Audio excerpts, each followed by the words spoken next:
Welcome to God Talk. I hope you've had a chance to see it. It's our third show now. And I'm hoping we begin to carve out a niche in the world of television and LLBN. I'm Pastor Dan Smith. I am in the transition, not knowing exactly when all these shows will be aired. And often they're aired more than once. So I'm transitioning from having been a pastor for 45 years all over different places, but most recently last year at University Church and now Garden Grove, Orange County. But I will now be with LLBN and Quiet Hour down the street and doing evangelism in the Philippines this year, and then India, and then Colombia. So that's my life, and we'll see what that will be like. But part of my life will be doing God Talk here on LLBN. And I'm hoping you'll find this. I used to do Flame of Truth. I have 100 shows of Flame of Truth still being shown. And GPS, God's Prophetic Surprise, I'm going to hand that to somebody else now. Hard to coordinate with so many people at retired. But they said, Pastor Dan, come do a show. And we said, let's do one about God. So I'm not going to preach all topics that you might have to do in a church to cover everything. This is going to be about God and all the questions about God. So I hope you'll find God Talk. We've done two already, one on the story of Esther, one on the prodigal son, and maybe you can find them on the internet, on the archives. Today, a sermon about the character of God and what is often called a broader view about the great controversy, sort of our unique look at what we have to offer the world. There was a wonderful, crazy story from Zimbabwe. I've been several times to our university in Zimbabwe. So there was a man who was driving a bus. His job was to drive a bus of patients back to a asylum, I suppose, psych ward in a hospital. But somehow he got thirsty, and so I think he stopped at a bar probably to get a drink. When he came out of the bar, all the 20 people on his bus were gone. Well, how do you go to the psych ward place and all your patients are gone? So he went to the next bus station, stand out there, and he told the first 20 people there, he says, I'll give you a free ride if you go on my bus. So they came on the bus, and he took those 20 people to the psych ward. And he put them inside, and he said, don't let them out. They think they're okay, but they're all crazy, and they need to be here. And it said it took those people 3 days to convince this hospital that they were not crazy, that they had been duped. And how do you convince somebody that you're good enough and that you're okay, that you're not crazy? How do we convince God that you're okay to be God? How does God convince us that he's okay? I have a friend who, before he was a pastor, got mad at a teacher in school, and so he and a friend found some stationery from the school, from, I think, the doctor's office. And they sent a note with fancy language, like a doctor, saying, we're sorry to inform you, but the tests show that you have HIV. Well, that's not very nice. And you think for a while that you've got this disease. How do we handle this world of what's truth, what's not truth? Because that wasn't true. It wasn't true that they were supposed to be in the psych ward. And we are in a world of issues about truth, about God. One of the questions has been, what is the center of our message in the world? And the book of Revelation says that there will be an Antichrist. In Revelation 13, an Antichrist and beast that will do miracles, and they will find a way to deceive the whole world. The whole world was astonished and followed the beast. In Matthew 7, it says, broad is the road that leads to destruction, and many will go down that road. It will deceive the very elect. The very best are going to be confused about truth. Now we have fake news in our world today. And you get a story on the internet and it looks true. Then you find out a year later that it came from Russia or from some other guy who would get paid in order to twist the truth through Facebook or some other, Google or some other way. How do you know what's truth and what's not? There's a whole debate in our church and maybe in every church. What is our message? What is our brand? What is our church here to do? What is the heart and soul of the Adventist message? I've had people question me about our church. I'm an Adventist. What, are they the church that sacrifices chickens? One guy asked me. Ann Landers was talking about an ad to an Adventist person, and one girl wrote in and said, "Don't marry an Adventist. I was married to an Adventist, and you can't even make love on the Sabbath," and they're crazy. There was another girl who was on the Art Linkletter show, and someone asked her, she was an Adventist, "What do you do? What do you believe?" "Oh," she said, we're Adventists don't eat pork, and they don't go to movies, and they hate the Catholics." That's who we are? No, we do not hate the Catholics. We can disagree on a teaching without hating anybody. They're good people. We're dealing with truth, not hating people. What's our message? What's going to be our message for the last days? It's going to go all over the world, faster than Facebook. Stadiums are going to be full. Thousands and millions are going to hear this message. What will the message be? I had a cousin who was going to get married, second or third time, I think. I finally said, can we have Bible studies? As I walked up to the church steps, he was out there, he had the Bible, and he was pounding on the Bible and showing my cousin, "See what it says here?" That was about what happens when you die. He was trying to show that when you die, you go to heaven or hell, and you could burn forever. That's where I started giving him Bible studies. 2 hours later, he had completely switched. And he said, "How could I have been so confused? Why did they teach us wrong?" He called his mother, who was, I think, a Pentecostal, very involved in the Pentecostal church, and said, "Mom, we've got it wrong on this point." How do you know what is truth? But for him, it was the truth about God. And we baptized him later as he embraced truth. And the Christ Object Lessons, page 415, is a wonderful book that I love. Says the last message that will go all over the world is a message about God's character, about his character of grace and mercy. That's the last message. The book of Revelation says that the last church will be characterized by Laodicea, the lukewarm church. No, the last church is going to be a church that is white hot. It is not going to be lukewarm. It is going to take a message and go all over the world, faster than Facebook, faster than the news about sports, faster than anything. And it's going to go all over the world and be electric, and it's going to be the truth about God, that God is not like this and God is like this. And I want to be a part of that. Revelation 14 says the hour of his judgment is come. Judgment about God. The whole Bible is really trying to convince us to swing back to God. Philip Yancey said you can boil the whole Bible down to these few words: God gets his family back. How does he get his family back? By convincing them of what he's like. Romans 3 says, "May you be victorious when you are put on trial." God is the one on trial. And eventually people will decide the truth about God. In the quick review, you know the story. Probably Revelation 12 talks about there was a war in heaven back at the beginning. It's not a war of guns and bazookas and tanks and airplanes. It's a war over truth. And Satan, for no reason at all, is a perfect being with everything around him. Studied with that this week with somebody. There was no excuse for sin to come up. God made a perfect being with perfect life all around him, with love and everything. And evil came up and he said, "I'm not satisfied. I want to be your position." And he begins to draw people away by telling lies. He's the father of lies. He says, "I will be the one to ascend to the Most High."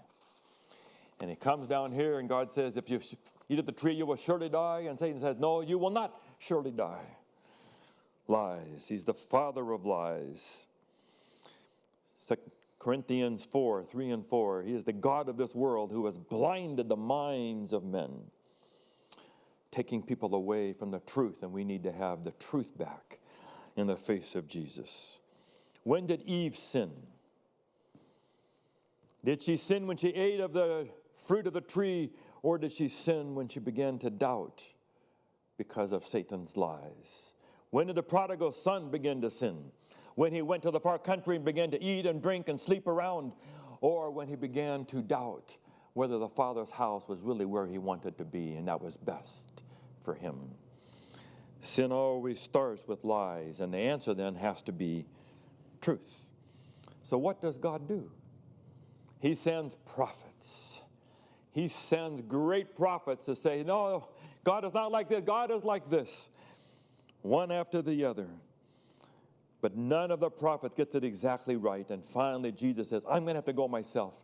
We have to have God. I have argued with people who are from Islam who want me to accept Muhammad as a prophet. And I said, if I have to choose, however good Muhammad may be as a prophet of God, and I have God himself coming down, I choose God.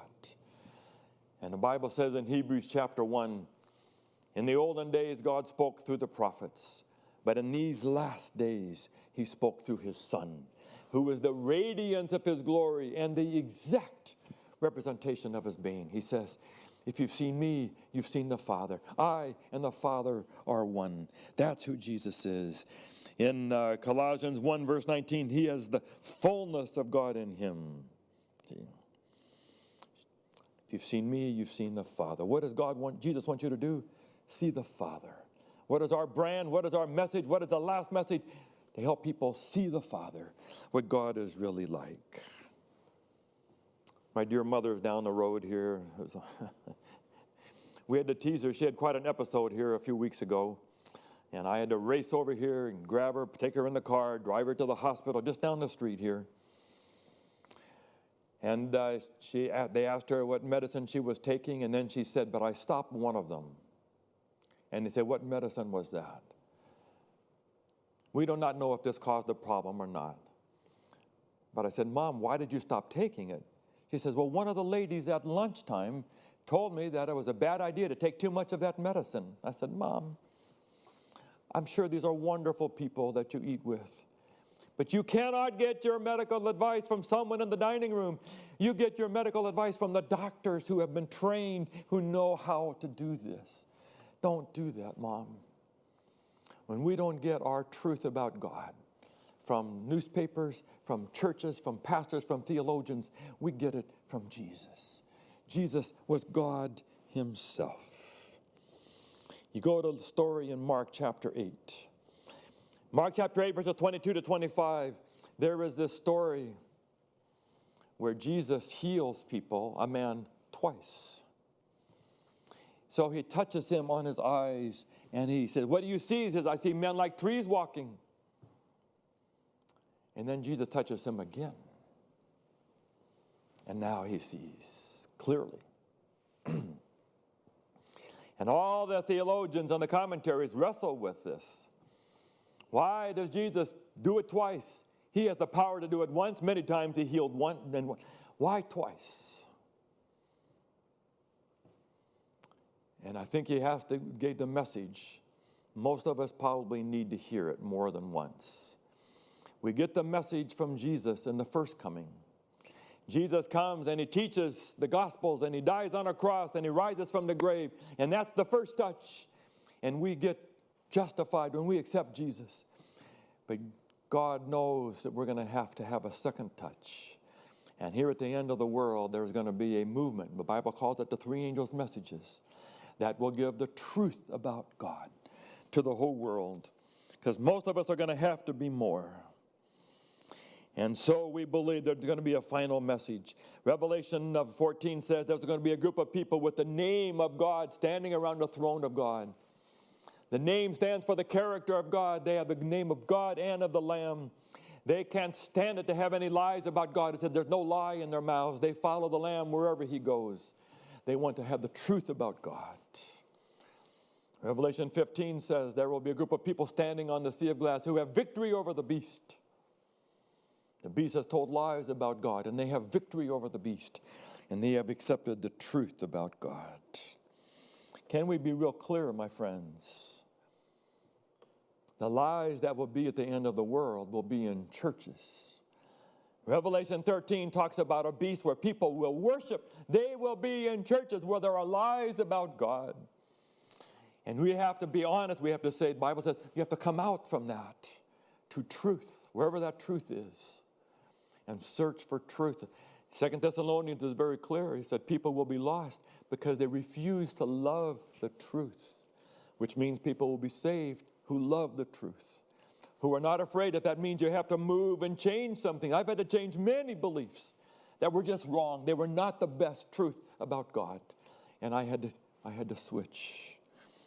And here at the end of the world, Jesus says, I have sheep, not of this flock. They will be in many flocks. But he says, I must bring them also. You may have to give up an old idea. You may have to change something that just does not honor God. It was not truthful about God. And some church is going to be here at the end of the world. None of us know exactly how that church will be made up. But I'll give you some ideas I think we will have to get clear. What about hell? Someone asked me at a funeral this week about hell. What about this 1,000 years? And what about purgatory? She didn't much want to hear all my answers. I did the best I could to say, we don't think God is a kind of God who burns people in hell every day, forever and ever. I had lunch the other day with a woman who is a good friend of mine. She grew up Catholic. Her brothers got abused by a priest. She's had a hard time. She wrote a letter to the Pope, and she had her own 10-minute appointment with the Pope. True story. I have her book, read the whole book. So we had lunch the other day when she gave me a copy of her new book, signed it to me. We're eating in the Mission Inn in Riverside, and she says, Pastor Dan, did you hear? The Pope doesn't believe in hell anymore. I said, are you kidding? So she says, go to the internet. It's all over the internet. So I went to the internet. Sure enough, an old man, 92 years old, who was a journalist, had gone to have an interview with the Pope. He never takes notes, and he never records it. And when he gets home, he writes a story and publishes it. And he published it in his magazine. And in that article, he says that the Pope had told him he didn't believe in hell anymore. The next day, the Vatican had to put out a statement to say, no, that's not correct. The Pope absolutely still believes in hell. How would you like that job? When you get up in the morning, your job is to now defend hell. That God is a kind of God who, if you sin against him, he will burn you every day. And not only will he burn you every day, he will keep you alive to burn you every day forever. Forever.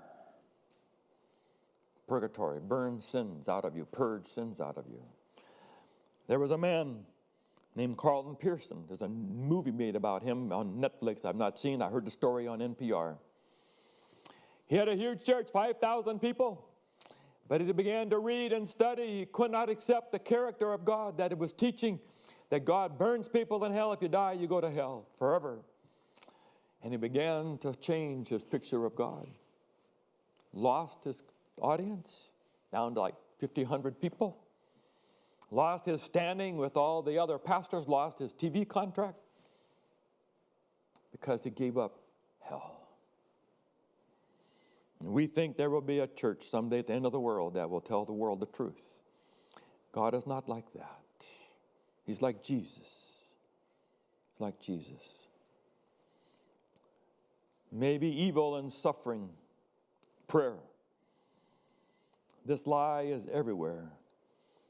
People will say, if someone dies, God took them. I have a nephew that died. Someone came and said, God has a garden in heaven, and he needs taller plants and medium plants and small plants, and he needed a young one, and he took your son, 21 months. My sister-in-law said, if God did that to get me to go back to church, I will hate him forever. Every time there's a disaster, there's somebody who says it's God's punishment. God decided all these people's time for them to die. Someone's sick. People are poor. I think God's up in heaven deciding. You pray, God doesn't do it. Come ask the pastor to pray, ask Mary to pray, ask a saint to pray. Maybe God will listen to them. Be careful. Fear. How many of us have had fear in our walk with God? One person said Adventists were the most insecure people that he knew. Scared. I grew up scared. Scared of the last days, scared of Jesus to come, scared of the close of probation, scared of the time of trouble, scared. Scared that I would forget some sin and we would have an accident and I would forget to ask Jesus forgive. The angel said, be not afraid. 1 John says, perfect love casts out fear. Someday there will be a church that will teach a picture of God with no fear in it. What about the cross? We don't have time to talk about every side of this today. But even with something as beautiful as the cross, we just had Easter as I taped this a few weeks ago. But if we're not careful, people have the cross as something for God. Something to satisfy God, appease God, pacify God, turn God from no to yes. And God is the problem. God is angry when you sin, and he turns away from you, and the cross has to bring God back. Be careful. I had someone give me a book from a church down where I'm at. I won't give you any more details than that. But in that church and on the church's website, they used the analogy of an umbrella. And he said, God in his anger and wrath against sin is pouring out wrath on sin. And that's death. But Jesus comes down and he is our umbrella. And we put up the umbrella of Jesus on the cross. And all that wrath raining out from God goes on to Jesus instead of me. You okay with that? Is that the best we can do? Jesus is the one taking the wrath of his Father in our place. Be careful. We have to pray through someone else. In Time magazine last week, the Pope said, Mary is an influencer of God. Influencer of God. You pray to God, he says no. And go to Mary, and Mary will influence God. And God will finally do it. So Mary is more on our side than God. Mary is more willing to do what you and I want than God. Are you sure? Be careful. We have to take every one of our beliefs and ask, what is it saying about God? The Bible says at the end of the world, Daniel 9:14, there will be a time when we will all say, the Lord is righteous in all that he does. We say this phrase, God is good all the time. But boy, we have places in there where God is not good. God understands, and he's got big shoulders, and he's patient with us, been patient with me. We still may be very far short, but I encourage you, watch God talk, study, read, listen, question. Make sure we don't have any more lies about the character of God. In the book of Revelation, there is chapter 4 and 5. We have this passage about the throne room of God. And in that passage, God has this scroll with the 7 seals. We studied it in our Revelation show. And Jesus starts to cry. John begins to cry because there's nobody who can open the seals of the scroll. And then someone points and says, no, there is someone. He is the Lion and the Lamb. It's Jesus. If Jesus is the only one who can answer and break open those seals, then what is in the scroll? What is the one thing that only Jesus can do? And I would say that is to tell us about what God is like. Every other prophet can only get some approximation, some percentage of what God is like. Only Jesus can say, this is exactly what God is like, Hebrews 1. John 1:18, no one can tell us what God is like except the one who has been at the Father's side. So Jesus comes and tells us what God is like. And then the Bible says, 4 living creatures in heaven. It says they're covered with eyes. They have seen everything. They're right there with God. They see God. We don't get to see him. They get to see God, hear God. It says they begin to sing, worship, holy, holy, holy to God. Then it says 24 begin to sing. And then it says the 28 begin to sing. When they see the cross, when they see Jesus died, they said, okay, no more questions, God. They lock in for God, 28. Then it says thousands and thousands of angels, 10,000 times 10,000. Every angel that has ever lived with God says, no more questions. And they sing. And at the end of the world, someday it says, Revelation 5:13, every person under heaven, sky, sea, earth, everywhere, will all be singing, to him be glory and honor. That's when the character of God will be crystal clear. Even the wicked who will be lost will have to acknowledge that God was right. Satan, all the demons, everybody. I did a funeral back in Michigan one time years ago. Dwight Nelson and I did this funeral together. I had some part, Dwight had the sermon. They asked this man to play the organ, Dr. Becker, incredible. The first verse he began to play, Guide me, O thou great Jehovah, just what the book says. The second verse he began to play, more pipes, pipe organ. By the third verse, you could feel it on the wood floor. It was echoing all through this church. I'll never forget it. By the fourth verse, was one of the greatest moments of worship I have ever had. And someday it's going to be like that. The truth about God. Satan has been telling his lies, and someday it's going to be, start with the 4, then the 24, and the 28, and then all the angels, and someday the whole universe is going to rock with the truth about God. And God talk and preachers around the world, and we hope this church will stand up and tell the world the truth about God and add voices to that choir, and someday the whole universe is going to sing in that choir. Worship to God. Standing on the sea of glass with victory over the beast. We love the truth. Encourage you to watch this week after week. Week after week, we will explore the truth about the character of God. This is God Talk. I'm Pastor Dan Smith. Join us whenever you can.